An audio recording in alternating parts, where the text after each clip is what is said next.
Now, your Doppler 12 Storm Vision forecast with meteorologist Amanda Curran. It's been a typical July afternoon across all of central and south Alabama. We start things off warm and muggy, see lots of sunshine. That warms us up straight into the 90s. And then with all that heat and humidity, we start to see some thunderstorm development. Right now, Doppler 12 Storm Vision still showing a good bit of activity. Central portions of the state still seeing lots of sunshine. So anywhere near the capital city on I-65 or 85, you are all set this evening. Not really talking about a lot of rain. But we are going to be watching South Alabama. That's where our attention is drawn as we see a little bit more development. Watch as a couple of these cells actually gaining a little bit of strength right now in parts of Covington County. So if you are watching us from there, south of Andalusia, we're dealing with that right now. Anything in the wiregrass is starting to lose a little bit of strength, but we are going to continue to keep an eye on that. Bigger story though, lots of lightning just now pulling up right on the Alabama-Florida border in extreme southern portions of Covington County. Again, Andalusia, you saw a little bit of rain out of this earlier, but for the most part, we're watching as this cell is gaining a little bit of strength and actually just sitting right on top of extreme southwestern portions of the county. So over the next couple of hours, we're going to be watching, but for the most part, we think anything that we do see remains very isolated in nature, and it isn't going to affect a large amount of people, but you're still going to want to keep your WSFA weather app handy to track this storm, especially with all this lightning. If you plan on being outdoors, you want to make sure that you're protected from that. So we are going to be watching, but for the most part, it looks like we are not going to be seeing too many more watches or warnings issued. It looks like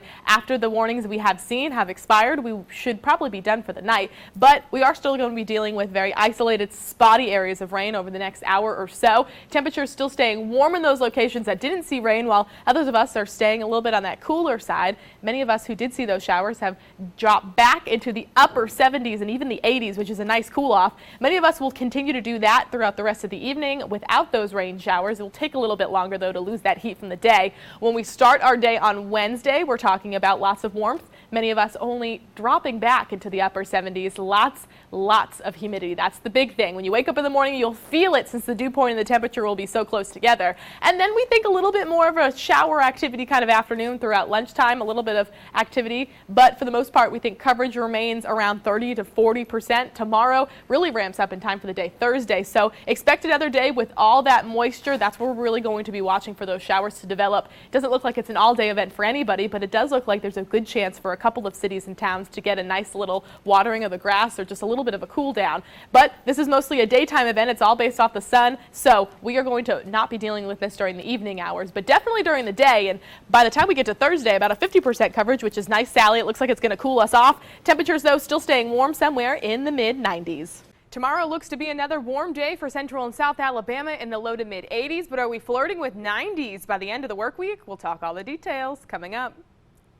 91 degrees, that's what we're feeling like here air temperature wise in Montgomery, but factor in the dew point at 75 degrees and it's feeling a lot warmer than it actually is. So here's that heat index value, or that feel like temperature we talk about, and what we do is we take what the air temperature is, combined it with how much moisture there is in the atmosphere, and it gives you a number that you can't necessarily measure in the air, but you can when you walk out the door. You feel these temperatures, and right now many of us feeling like we're in the low triple digits. And we're dealing with this line right here of heavier showers. Still no lightning to talk about, but still a good bit of rain now making its way from northeastern portions of Covington County and extreme southeastern portions of Crenshaw County, now just slicing right through downtown Troy. So we'll definitely be watching, especially on US 231. If you're heading home either direction, you might be hitting just a small bit of rain, but overall, that's all we're talking about, this small little piece of rain. This is the main line that we've been currently watching, but there is a secondary line ahead of this front that's been actually starting a couple of spin-ups as well and bringing some heavy rain showers.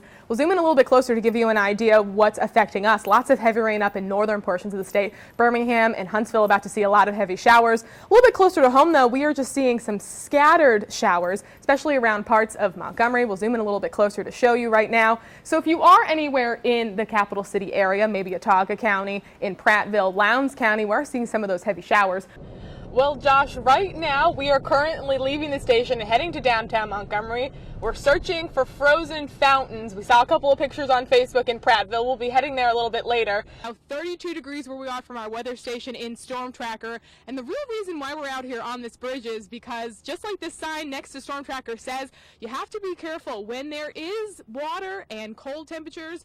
there's a chance for some freezing that could happen on the bridge. As of right now, we've driven on the bridge a couple of times back and forth, and it is wet, but we aren't experiencing any ice at this time. But as we make our way through the rest of the morning hours, temperatures could definitely drop down another degree or two, causing that thin layer of water that is currently on the roadways to actually freeze over, and it's really hard to see unless you actually shine a light on it or you actually walk on top of it. So we do have a couple of people who have been driving by, some of them taking a little bit of caution and driving a little bit slower, some of them not so much, but no slipping as of right now with those cars, just something we're keeping an eye out on.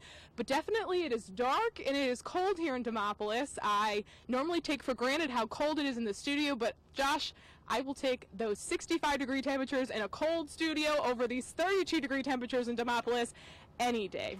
That is where we're really watching for the potential of seeing a tornado. Let's put the radar scope on there so we can see velocity, see if we can actually see any movement within these systems.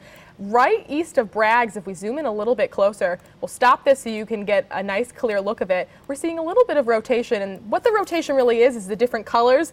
Anywhere just east of Gordonville and just south of Hayneville, we see those reds and those greens. That's actually showing that the fact that there is a little bit of rotation. No confirmed tornado, but we are definitely keeping an eye on this to make sure that we warn you before we actually see any tornadoes. We'll continue to talk about the threats these showers will bring coming through the evening.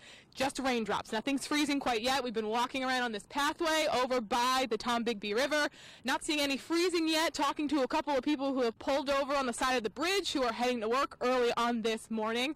And they have not seen any icing around Demopolis quite yet, but we asked them. They're all still taking it easy. Heard our weather forecast, the potential for some slippery bridges. So we're going to continue to watch this as we make our way through the early morning hours.